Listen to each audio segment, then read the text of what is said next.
শুভেচ্ছা আমন্ত্রণ যমুনা টেলিভিশনের বিশেষ আয়োজন নির্বাচনের বাংলাদেশে। নুসরাত বৃষ্টি আপনাদের সাথে আছি। আর শুরুতেই শিরোনামগুলো জানাবো। সরকার গঠন করলে প্রাথমিক শিক্ষায় গুরুত্ব দেবে বিএনপি, জানালেন তারেক রহমান। ইউনিয়ন থেকে সংসদ পর্যন্ত চর্চা হবে গণতন্ত্র। চট্টগ্রাম যাচ্ছেন সন্ধ্যায়।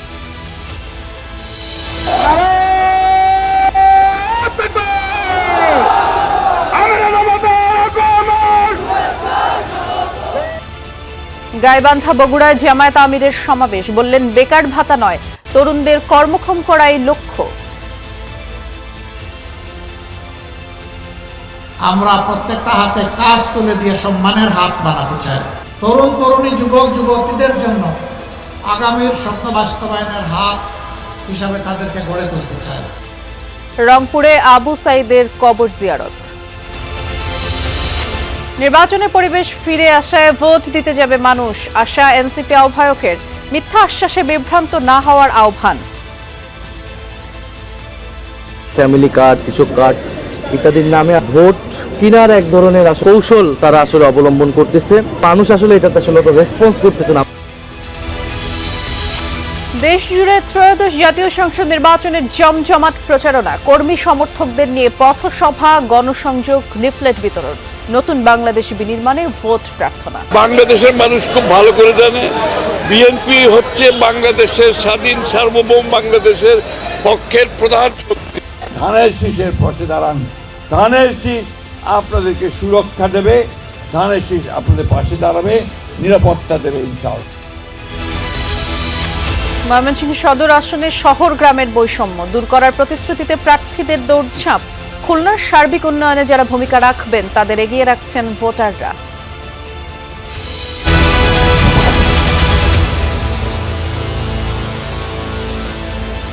এতক্ষণ শিরোনামগুলো শুনছিলেন। শিশুদের নিয়ে বিএনপির আলাদা পরিকল্পনা রয়েছে। সরকার গঠন করলে প্রাথমিক শিক্ষায় গুরুত্ব দেবে দল, জানিয়েছেন চেয়ারম্যান তারেক রহমান।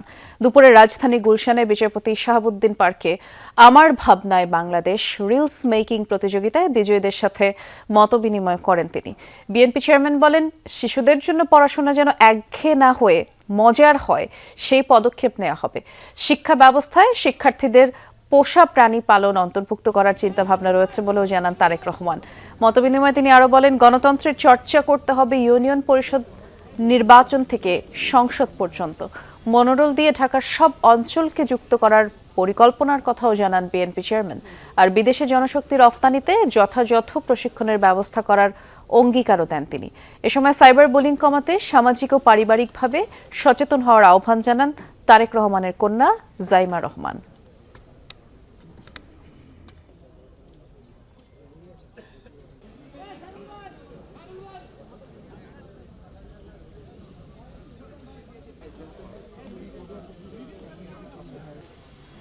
প্রথম পর্যায়ে কিন্তু শিক্ষক, প্রাইমারি শিক্ষক, উনি কিন্তু একটা বাচ্চাকে দুনিয়া শেখায়, দুনিয়া চেনায়, জানায়। কাজে উনি যখন তাকে জিনিসগুলো শেখাবেন, মূল্যবোধগুলো শেখাবে, ওটা কিন্তু যখন বাচ্চাটার মনে ব্রেইনে সব জায়গায় গেঁথে যাবে। অনলাইনে যে হ্যারাসমেন্ট হয়, মানে মেয়েরা ছেলেরা সবাই ভিকটিমস অফ হ্যারাসমেন্ট, এই যে অনলাইন প্ল্যাটফর্মের সাথে যদি আমরা কাজ করতে পারি, লিগ্যাল গাইডেন্স যদি থাকে, লিগ্যাল প্রোটেকশন, যদি consequences, people face consequences reporting, তাহলে কিন্তু জিনিসটা আস্তে আস্তে কমে আসবে। প্রায় 21 বছর পর আগামীকাল চট্টগ্রামে বিএনপি চেয়ারম্যান তারেক রহমানের মহাসমাবেশ ঘিরে নেতাকর্মীদের উচ্ছ্বাস উদ্দীপনা তুঙ্গে পোলো গ্রাউন্ড মাঠে শেষ মুহূর্তের প্রস্তুতি চলছে। চট্টগ্রামের স্মরণকালের সবচেয়ে বড় সমাগম করার লক্ষ্য বিএনপির। দীর্ঘ 2 দশক পর চট্টগ্রামে বিএনপি চেয়ারম্যান তারেক রহমানের মহাসমাবেশ এই পোলো গ্রাউন্ড মাঠে চলছে শেষ মুহূর্তের প্রস্তুতি। 100 ফিট দৈর্ঘ্যের ও 60 ফিট প্রস্থের মঞ্চ নির্মাণ শেষের দিকে। বসানো হয়েছে মাইক, সিসি ক্যামেরা, থাকছে 4 স্তরের নিরাপত্তা। সার্বিক প্রস্তুতি পরিদর্শন ও সার্বক্ষণিক পর্যবেক্ষণ করছেন বিএনপি নেতারা। স্মরণকালের বড় জমায়েত করার লক্ষ্য তাদের। চেয়ারম্যান সিকিউরিটি ফোর্সের কর্মকর্তাবৃন্দ আমাদের সাথে আছেন, ওনারাও কিছু আমাদেরকে সাজেশন দিয়েছেন। অ্যাকর্ডিং টু দেয়ার সাজেশনস আমরা সেটাকে কিছু মডিফাই করছি। তো সোফার আমরা আপনারা বলতে পারেন যে আমরা প্রস্তুত আছি, চট্টগ্রামবাসী প্রস্তুত আছে, আমাদের নেতাকর্মীরা প্রস্তুত আছে। জনতার মহাসমুদ্রে পরিণত হবে। আজকে আমাদের শুধু নেতাকর্মী না, সাধারণ জনগণ আমাদের নেতা তারেক রহমানকে বরণ করে নেওয়ার জন্য উদ্গ্রীব হয়ে আছে। ইনশাআল্লাহ আগামীকালকে সমাবেশের মাধ্যমে সেটা প্রমাণিত হবে। দলীয় চেয়ারম্যানের আগমনে উচ্ছ্বসিত বিএনপি ও অঙ্গ সংগঠনের নেতাকর্মীরা দূর দূরান্ত থেকে আগেভাগেই ছুটে এসেছেন অনেকে। আমার অনেক এনজয় লাগতেছে, অনেক ভালো লাগছে, যার কারণে আমি 3 দিন থেকে চট্টগ্রাম চলে আসছি, কারণ তারেক রহমানকে দেখার জন্য। বিএনপির চেয়ারম্যান হওয়ার পরে এই প্রথম চট্টগ্রাম সফর, এটা আমাদের চট্টগ্রামবাসীর জন্য খুবই আনন্দের বিষয়। আগামী দিনের চট্টগ্রামকে উনি কিভাবে সাজাবেন, কি করবেন, এই বিষয়ে উনি ওনার বক্তব্য উপস্থাপন করবেন চট্টগ্রামের বাসীর জন্য। মহাসমাবেশ থেকে বাণিজ্যিক রাজধানী হিসেবে পরিচিত চট্টগ্রামকে ঘিরে পরিকল্পনা ঘোষণা করা হতে পারে বলছেন নেতারা। চট্টগ্রামে একটা লজিস্টিক হাব হবে, এই পুরো অঞ্চলের, বাংলাদেশের না, এই পুরো অঞ্চলের উত্তর পূর্ব এশিয়া থেকে শুরু করে দক্ষিণ এশিয়ার একটা লজিস্টিক হাব হবে। এয়ারপোর্ট হবে, বিমান, প্যাসেঞ্জারের হাব, কার্গো হাব। রাজধানীতে সংবাদ সম্মেলনে নির্বাচন পরিচালনা কমিটির মুখপাত্র মাহাদি আমিন জানান, শনিবার রাতেই বিমানযোগে চট্টগ্রামে পৌঁছাবেন তারেক রহমান। পরদিন রোববার সকাল 11:30টায় পোলো গ্রাউন্ড মাঠে মহাসমাবেশে যোগ দেবেন।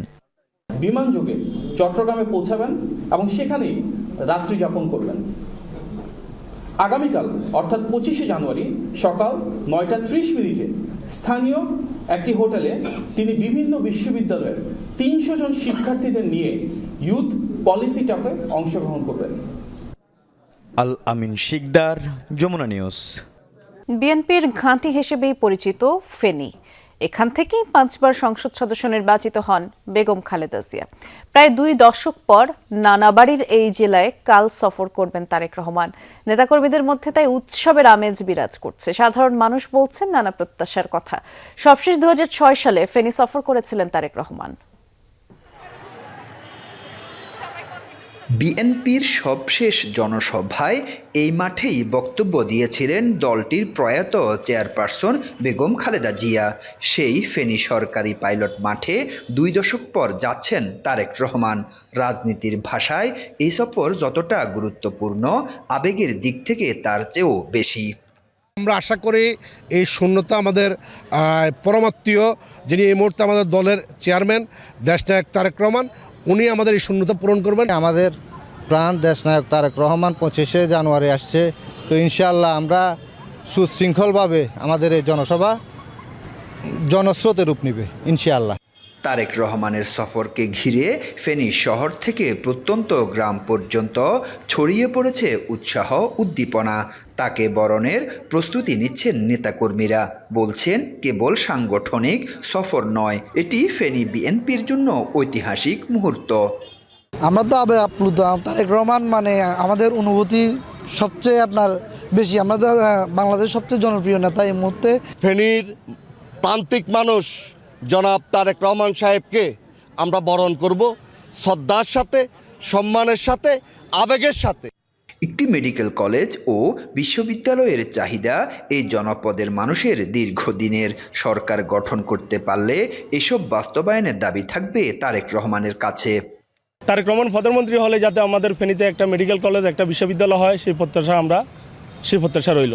মানুষের আবেগ আপ্লুত হয়ে সবার শুধু একই কথা যে 25শে জানুয়ারি ফেনীর জনসভা লাখো কোটি মানুষের রূপান্তরিত হবে এবং জেলা শহর থেকে এটা বিভিন্ন দিকে ছড়িয়ে যাবে।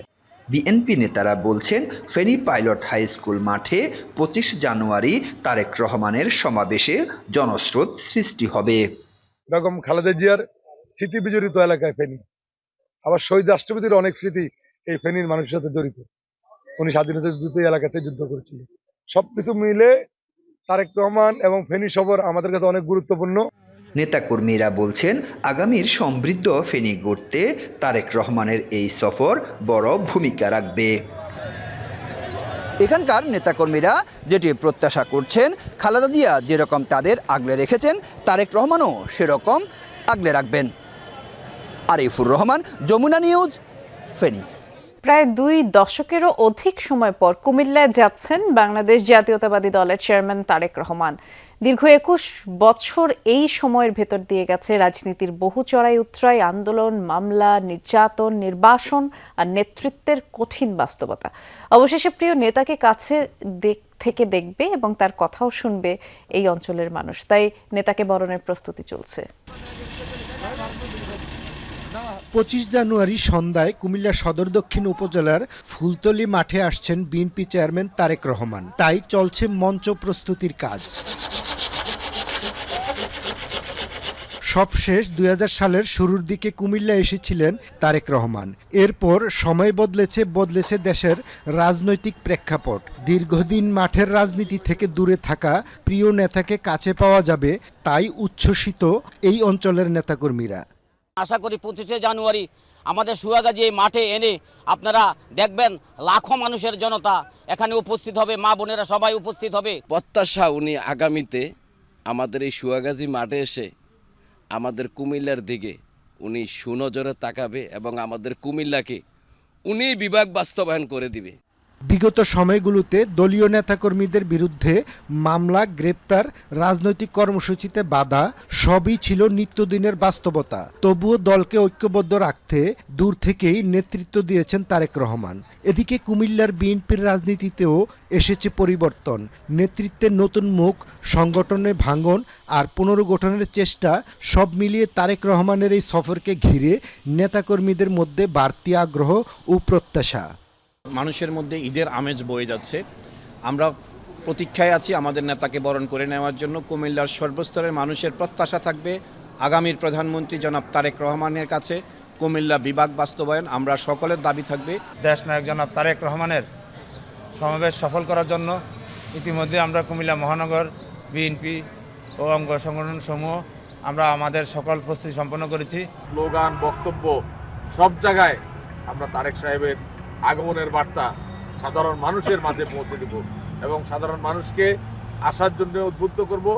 দীর্ঘ 21 বছর পর তার আগমন শুধু একটি সফর নয়, দলের জন্য একটি রাজনৈতিক বার্তা। মাঠের রাজনীতিতে ফের সক্রিয় হওয়ার ইঙ্গিত হিসেবেই দেখছেন অনেকে। এখন দেখার বিষয় এই সফর কুমিল্লার রাজনীতি ও ভোটের মাঠে কতটা প্রভাব ফেলে।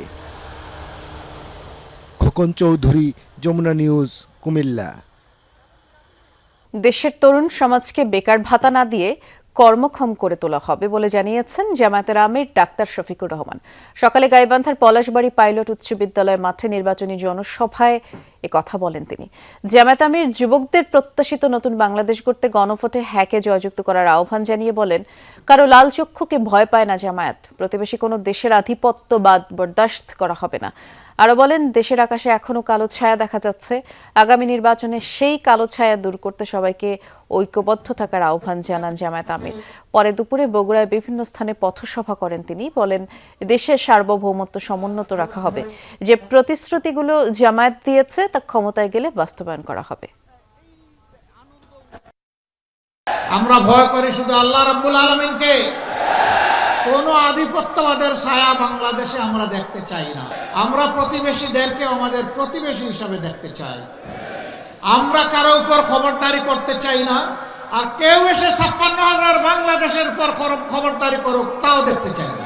গাইবান্ধায় জনসভা করার আগে সকালে রংপুরের পীরগঞ্জের বাবনপুরে শহীদ আবু সাঈদের কবর জিয়ারত এবং তার পরিবারের সাথে দেখা করেন জামায়াত আমির। বলেন, তার দল ক্ষমতায় গেলে আবু সাঈদ সহ জুলাই বিপ্লবের সময় সংগঠিত সকল হত্যাকাণ্ডের বিচার সবার আগে করা হবে। ডাক্তার শফিকুর বলেন, আবু সাঈদ সহ জুলাই শহীদরা ফ্যাসিবাদ দূর করে যে দায়িত্ব দিয়ে গেছে, জামায়াত সেই লড়াই অব্যাহত রাখবে। আরও বলেন, শহীদদের আকাঙ্ক্ষা ছিল বৈষম্য, দুর্নীতি, ফ্যাসিবাদ মুক্ত বাংলাদেশে, যেখানে যে যার যোগ্যতা অনুযায়ী অবদান রাখবে। যুব সমাজের আকাঙ্ক্ষা বাস্তবায়নে তার দল সর্বোচ্চ চেষ্টা করবে বলেও আশ্বাস দেন ডাক্তার শফিকুর। যে বাংলাদেশে সকল ধর্ম বর্ণের মানুষ মিলেমিশে শান্তিতে বসবাস করবে এবং যার যার যোগ্যতা অনুযায়ী, দক্ষতা অনুযায়ী জাতি গঠনে, উন্নয়নে অবদান রাখবে, এখানে কোনো ধরনের বৈষম্য হবে না। এর জন্য তারা রাস্তায় নেমে স্লোগান দিয়েছিল, উই ওয়ান্ট জাস্টিস। আমরা চাই ন্যায় বিচার। আমরা সেই ন্যায় বিচার প্রতিষ্ঠায় প্রতিজ্ঞাবদ্ধ। ঠাকুরগাঁওয়ে আউলিয়াপুরে নির্বাচনী পথসভা করছেন ঠাকুরগাঁও 1 আসনের ধানের শীষের প্রার্থী মির্জা ফখরুল ইসলাম আলমগীর। আমাদের সহকর্মীও সেখানে আছেন, আমরা একটু এই পথসভা দেখতে চাই, সরাসরি যাচ্ছি সেখানে। কে প্রতিনিধিত্ব করবেন আগামী 5 বছর পার্লামেন্টে। আমাদের এলাকার উন্নয়ন, আইন প্রণয়ন, আমাদের ছেলে মেয়েদের চাকরি বাকরি, এলাকার শান্তি শৃঙ্খলা, এলাকার উন্নয়ন, রাস্তাঘাট, স্কুল কলেজ মাদ্রাসা মসজিদ মন্দির এবং ঠাকুরগাঁয়ের সার্বিক উন্নয়ন, এসব কিছুতে আপনাদের এমপি দায়িত্ব গ্রহণ করবে। আমি আপনাদের কাছে আজকে এসেছি ওই প্রার্থী হয়ে। 91 সাল থেকে আমি আপনাদের সঙ্গে এই এলাকায় কাজ করি, তাই না? নির্বাচন করি, কখনো জিতেছি হেরেছি, কিন্তু কখনো আপনাদের ছেড়ে আমি যাই না, আপনাদের সঙ্গে সঙ্গেই আছে।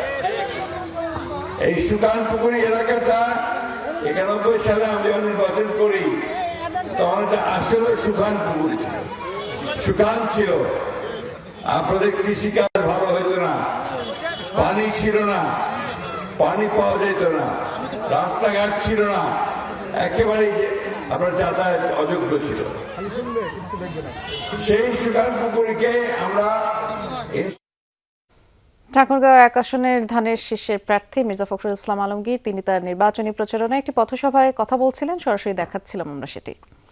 দীর্ঘ 16 বছর পর নির্বাচনের পরিবেশ তৈরি হয়েছে, তাই মানুষ যেন নির্বিঘ্নে ভোট দিতে পারে সেই প্রত্যাশা করেছেন 10 দলীয় জোট মনোনীত ঢাকা 11 আসনের প্রার্থী নাহিদ ইসলাম।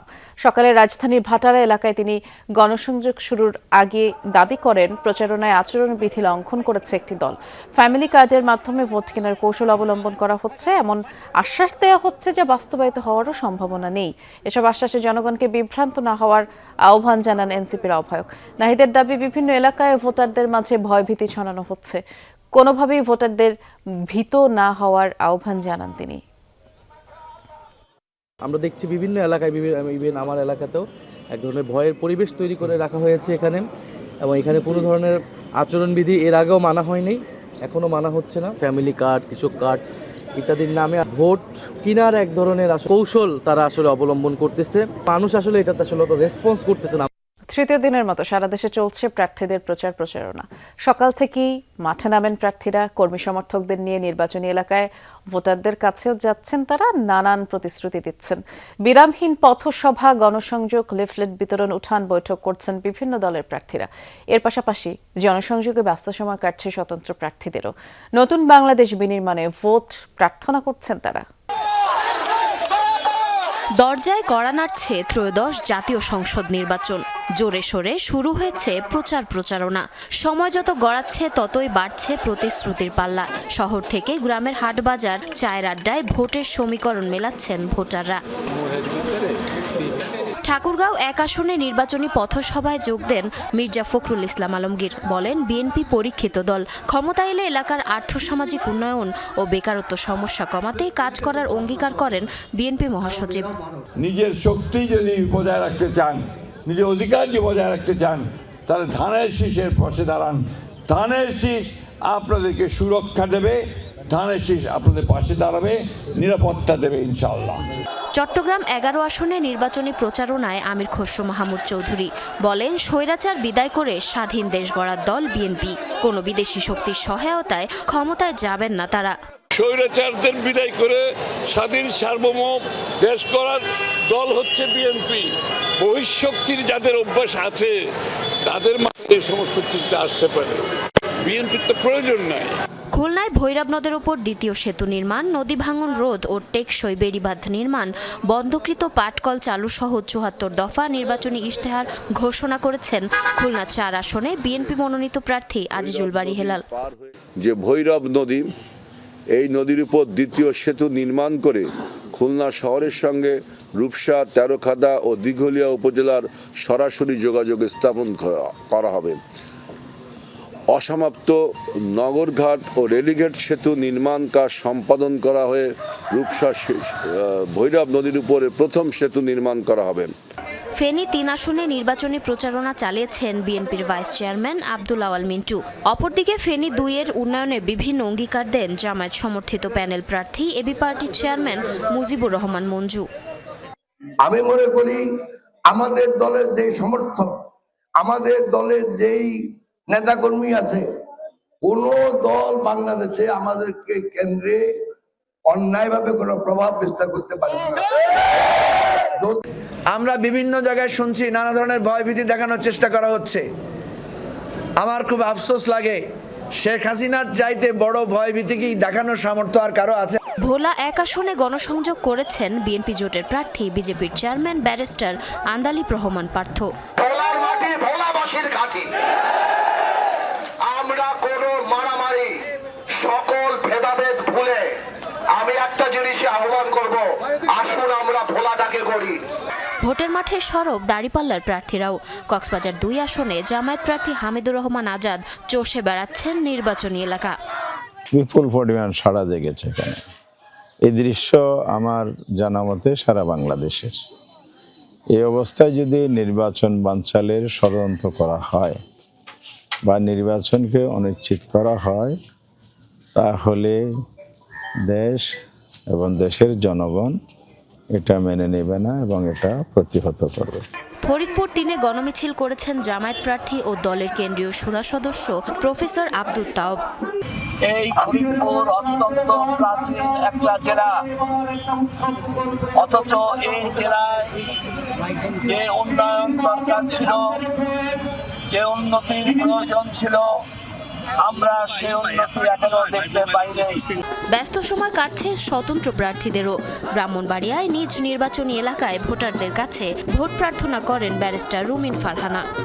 দেখুন, বাংলাদেশের নির্বাচনী ইতিহাস যদি আপনি দেখেন, দেখবেন যে নির্বাচনের মাঠে পেশি শক্তি কাজ করে, নির্বাচনের মাঠে কালো টাকা কাজ করে, এবং বিশেষ করে বড় রাজনৈতিক যে দলগুলো আছে তারা যে কোনো উপায়ে নির্বাচনে জিতবার একটা চেষ্টা তাদের থাকে।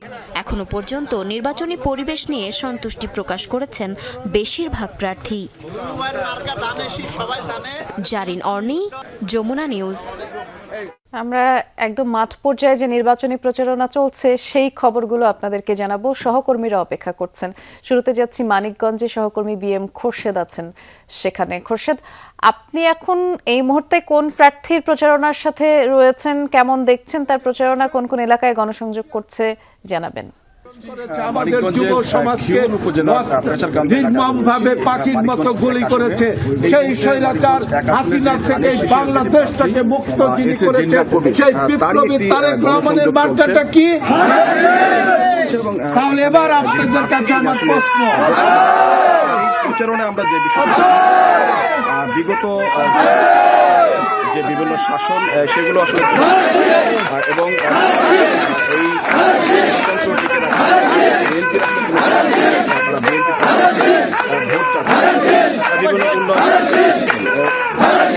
আসলে এখন কিন্তু দিন রাত চালাচ্ছেন বিভিন্ন সমস্যা। তবে ধানের শীষের যিনি প্রার্থী রয়েছেন এরপরে কিন্তু তারা আসলে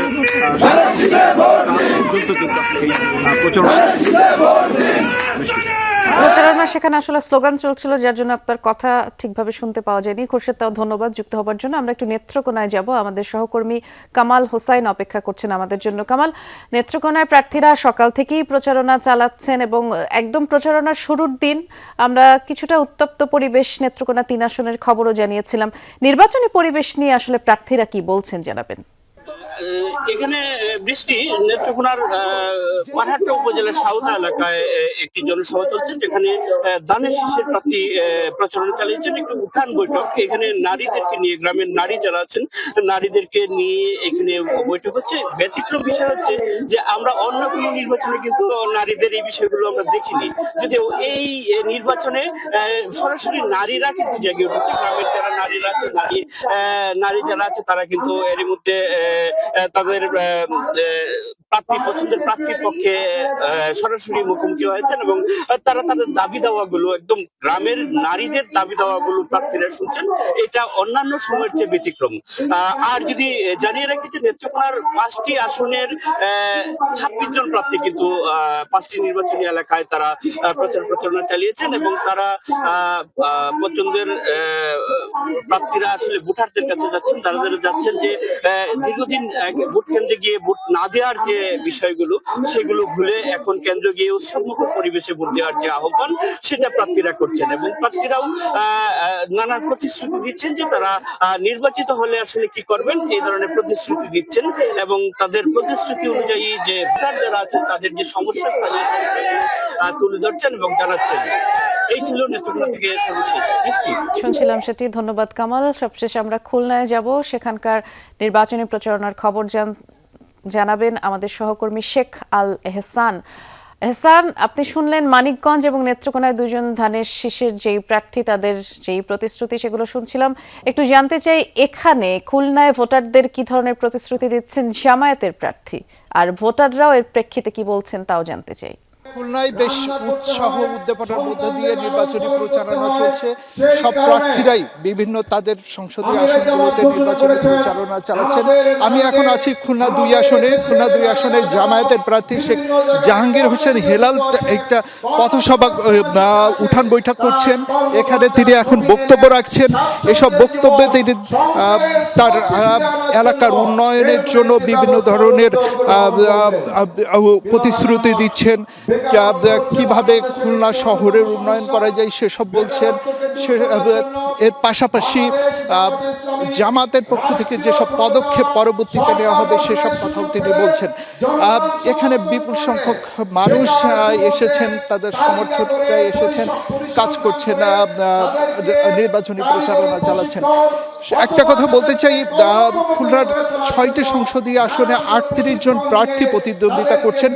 সব প্রার্থী কিন্তু সকাল থেকেই গভীর রাত পর্যন্ত তাদের নির্বাচনী প্রচারণা চালাচ্ছেন। খুলনায় শান্তিপূর্ণভাবেই নির্বাচনী প্রচারণা চলছে।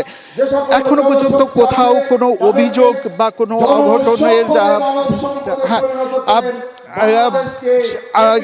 এই ছিল আমার কাছে সর্বশেষ জানাচ্ছিলাম খুলনা 2 আসন থেকে। শুনছিলাম আমরা, ধন্যবাদ হেসান। ময়মনসিংহ 4 সদর আসনের সব শ্রেণী পেশার মানুষের সমর্থন পেতে জোর প্রচারণায় নেমেছেন প্রার্থীরা। গণসংযোগ, পথসভা আর নির্বাচনী অঙ্গীকারে ভোটারদের মন জয়ের চেষ্টা চলছে। ব্রহ্মপুত্র নদ দ্বারা বিভক্ত ময়মনসিংহ 4 আসন, একদিকে আধুনিক শহর, অন্যদিকে গ্রামীণ জনপদ। শহর ও গ্রামের সুযোগ সুবিধার এই বৈষম্যই যেন বড় প্রশ্ন হয়ে দাঁড়িয়েছে ভোটারদের কাছে। ময়মনসিংহ 4 সদর আসনে জোরে সোরে বইছে নির্বাচনী হাওয়া। একদিকে প্রার্থীরা ভোটারদের কাছে টানতে ব্যস্ত, অন্যদিকে প্রশাসনের পক্ষে ভোটের পক্ষে চালানো হচ্ছে প্রচার। কেমন প্রার্থী চান তরুণ ভোটাররা? প্রথমবার কাকে নির্বাচিত করে সংসদে পাঠাবেন জানালেন তাদের ভাবনার কথা। আমি যেন গর্ব করে বলতে পারি যে না, আমি বাংলাদেশে বসবাস করি, আমার দেশ চুরের দেশ না, যে কিছু লুটপাট করে অন্য একটা দেশে চলে যাবে এরকম যেন না হয়। সঠিকভাবে যেন ভোট দিতে পারি এবং নির্বাচনে কোনো মারামারি, কোনো হানাহানি আমরা চাই না। ব্রহ্মপুত্র নদ ভাগ করেছে এই আসনটিকে, এক পাশে শহর, অন্য পাশে গ্রাম। চর ঈশ্বরদীয়ার এই সড়কটিই বলে দেয় কেমন আছে এখানকার মানুষ। দীর্ঘদিন এই রাস্তা অযত্ন অবহেলায় পড়ে থাকার কারণে গাছের পাতার রং সবুজ থেকে তামাটে হয়ে যাচ্ছে। তাহলে এখানে জীবিকা নির্বাহ করা সাধারণ মানুষের জন্য কতটুকু কষ্টকর তা বোঝাই যায়। সদর আসনের রাস্তাঘাটের এই ভোগান্তি দীর্ঘদিনের। কৃষি নিয়েও আছে সমস্যা, তাই ভোটাররা বলছেন দেখে শুনে প্রার্থী নির্বাচন করবেন তারা। আমরা সরকারের কাছে বাদ চাই না, কোনো কিছু চাই না। আমরা রাস্তাঘাট উন্নত চাই, ফুলাফান্ডি স্কুলে লেখাপড়া করাই এটাই আমরা শান্তি আর কি। আমরা কই যে দেশ উন্নত হোক, আমরা শান্তিতে কাম কাজ করে খাইতে পারি। এই জনপদে 1 লাখেরও বেশি মানুষ আছেন সনাতন ধর্মাবলম্বী। নির্বাচনকে ঘিরে কি ভাবছেন তারা? রাস্তাঘাটে চলাফেরার একটু সমস্যা, আইন শৃঙ্খলার ব্যাপারটা একটু দেখতে হবে। এমন প্রার্থী চাই যারা আমাদের সুখে দুঃখে পাশে থাকবে, আমরা বিপদে তাদের যেন পাই। সকল শ্রেণী পেশার মানুষকে খুশি রাখতে চাচ্ছেন প্রার্থীরা, চালাচ্ছেন প্রচারণা। এখানে যে সমস্যাগুলো আছে সেগুলা চিহ্নিত করে আমাকে যদি আপনারা সহযোগিতা করেন, বিএনপিকে গণমানুষ যদি রাষ্ট্র পরিচালনার দায়িত্ব দেয়, আমরা ক্ষমতায় যেতে চাই না, আমরা রাষ্ট্র পরিচালনার দায়িত্ব নিতে চাই। যুব সমাজরা যারা তিনটা নির্বাচন ভোট দিতে পারে না, তাদের প্রতি প্রচুর একটা আগ্রহ আমরা দেখতেছি তাদের সারা। আমাদের নারী ভোটাররাও প্রচুর আগ্রহ নিয়ে এবার ভোট দিবে। তারা পুরাতন বন্দোবস্ত বাদ দিয়ে তারা নতুন বন্দোবস্তের দিকে যাবে। সব কিছু মিলে ময়মনসিংহে যদি কওমি মাদ্রাসা অধ্যুষিত এলাকা, দাওয়াত তবলিগের এলাকা এবং আমার দীর্ঘদিনের পরিচিতির কারণে আমরা শতভাগ আশাবাদী যে ইনশাল্লাহ এই আসনে ইসলামী আন্দোলন বাংলাদেশ হাত পাখা বিপুল ভোটে ইনশাল্লাহ জয়লাভ করবে। সদর আসনে 6,95,306 জন ভোটারের কাছে ভোট চাচ্ছেন 9 জন প্রার্থী। সাম্প্রদায়িক সম্প্রীতির অনন্য মেলবন্ধনের ঐতিহ্য আছে ময়মনসিংহ 4 সদর আসনে। আসছে সময়ে এই আসন থেকে এমন একজন নেতা নির্বাচিত হয়ে আসবেন যারা এই ঐতিহ্যকে অটুট রাখবেন এবং এলাকার উন্নয়নে কাজ করে যাবেন, এমনটাই প্রত্যাশা ভোটারদের। হুসাইন শাহিদ, যমুনা নিউজ, ময়মনসিংহ। আমরা আবারও নির্বাচনী প্রচারণার খবর আপনাদের জানাবো। যাচ্ছি জামালপুরে, সেখানে জামায়াত প্রার্থী প্রচারণার খবর রাখছেন আমাদের সহকর্মী সাগর ফরাজি। অপেক্ষা করছেন তিনি আমাদের জন্য। সাগর, দিনব্যাপী আজ কোন কোন এলাকায় গণসংযোগ করলেন জামায়াত প্রার্থী সেটি জানাবেন। এর পাশাপাশি যারা ভোটাররা ছিলেন তারা কেমন প্রতিক্রিয়া দিচ্ছে? দেখুন, জামালপুরের ইসলামপুর অর্থাৎ জামালপুর 2 আসনের এই আসনটি কিন্তু নির্বাচন যে প্রচারণা অর্থাৎ আজকে নির্বাচনের প্রচারণার 3য় দিন চলছে। এই প্রচারণায় কিন্তু আমরা দেখেছি উৎসবমুখরভাবে কিন্তু চলছে। খুব সেই জায়গা থেকে যদি বলতে চাই যে সকাল থেকে আমরা দেখেছি যে শুধু এই প্রার্থী নয়, আরো অন্যান্য প্রার্থী কিন্তু তারা প্রান্তিক পর্যায়ে গিয়ে কিন্তু আসলে এই প্রচারণা চালাচ্ছেন। আমরা যদি বলে রাখি জামালপুরের এই আসনটিতে অর্থাৎ জামালপুর 2 ইসলামপুর আসনে কিন্তু 3 জন প্রার্থী রয়েছেন। বিএনপি, জামাতে ইসলামী ও ইসলামী আন্দোলনের একজন প্রার্থী রয়েছেন। তারা কিন্তু তাদের মতো করে নির্বাচনী প্রচারণা করে যাচ্ছেন। একটি বিষয় আমরা লক্ষ্য করেছি যে আচরণবিধি যেটি রয়েছে সেটি কিন্তু তারা ভালোভাবে মেনেই কিন্তু তারা প্রচারণা করছেন। কিছুক্ষণ আগে এই প্রার্থীর যে একটি নির্বাচনী জনসভা ছিল তার আগে গণসংযোগ করেছেন প্রার্থী। এর পাশাপাশি যে বিষয়টা আমরা লক্ষ্য করেছি যে মূলত যে এখানকার যারা ভোটার রয়েছেন অর্থাৎ তারা কিন্তু তার কাছে নানা বিষয়ে আলোচনা করেছেন, পাশাপাশি গণভোটের প্রচারণা করেছেন। 10 দলীয় জোটের যে প্রার্থী রয়েছেন সেই প্রার্থী কিন্তু ইনি বিশেষ করে জামালপুর 2 আসনের জামাত ইসলামের প্রার্থী ডক্টর সামুল ইসলাম ফারুকি তিনি তিনিও প্রচারণা চালাচ্ছেন, সেই খবরই জানাচ্ছিলেন। ধন্যবাদ সাগর আপনাকে। যাচ্ছি বরিশালে, সহকর্মী কাউসার হোসেন অপেক্ষা করছেন আমাদের জন্য। কাউসার, বরিশালে যতবারই নির্বাচন হয় দেখা যায় যারা ভোটাররা থাকে বেশ উৎসব মুখর পরিবেশে একটি ভোট দেওয়ার পরিকল্পনার কথা তারা সবসময় বলে। প্রার্থীরা আসলে আচরণবিধি মেনে চলার ব্যাপারে কতটা সচেতন একটু জানাবেন, এবং নির্বাচনী এলাকার সার্বিক পরিস্থিতিও।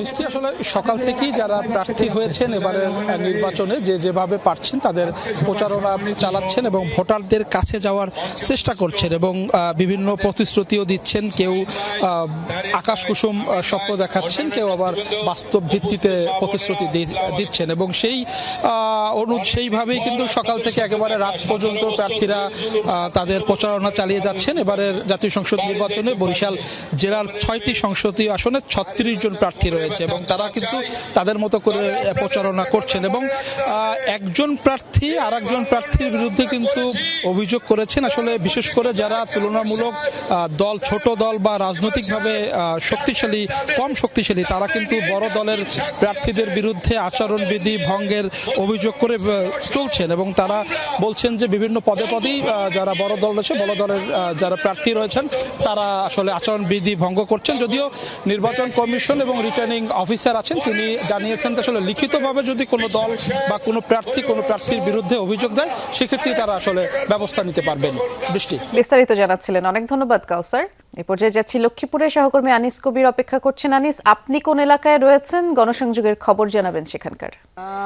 বৃষ্টি, আসলে কিন্তু আমি লক্ষ্মীপুর সদর 3 আসনে রয়েছি। তিনি বিএনপির হেভিয়েট প্রার্থী, বিএনপির যুগ্ম মহাসচিব শহীদুল চৌধুরী আনি তিনি বর্তমানে কিন্তু বিভিন্ন বাড়িয়ে গ্রাম অঞ্চলে গিয়ে কিন্তু সেই প্রার্থীদের কাছে ভোট ছাড়ছেন এবং তিনি মানুষকে বিভিন্ন প্রতিশ্রুতি দিচ্ছেন এবং যে ভোটাররা রয়েছেন তারা তাদের কাছ থেকে চাচ্ছেন যে বর্তমানে যে লক্ষ্মীপুর জেলার বিভিন্ন জেলার উন্নয়নগুলো রয়েছে সেই উন্নয়নগুলো যেন করার জন্য তিনি তাকে তাদেরকে প্রতিশ্রুতি দিচ্ছেন এবং স্থানীয়রা তাদেরকে তার কাছে চাচ্ছেন যে বর্তমান যে দীর্ঘদিন যে লক্ষ্মীপুর যে অবহেলিত রয়েছে সেই অবহেলিতের কারণে লক্ষ্মীপুর বিভিন্ন সময় উন্নয়ন হয় না। এই উন্নয়নের কারণে আজকে লক্ষ্মীপুরবাসী তার কাছে বিভিন্ন প্রতিশ্রুতি চাচ্ছেন। তিনিও কিন্তু সে ভোটার প্রার্থী হিসেবে কিন্তু সে প্রতিশ্রুতি দিচ্ছেন এবং মানুষকে ধারে ধারে ঘুরছেন এবং মানুষ তাকে সুন্দরভাবে বরণ করে নিচ্ছেন এবং বরণ করে তারা বলছেন যে তাদের যে উন্নয়নমূলক যে কাজগুলো রয়েছে লক্ষ্মীপুর জেলা সেই উন্নয়নমূলক কাজ করার জন্য লক্ষ্মীপুর 3 আসনে প্রতিশ্রুতি তারা দিচ্ছেন সেই খবরই জানাচ্ছিলেন। ধন্যবাদ আপনাকে আনিস।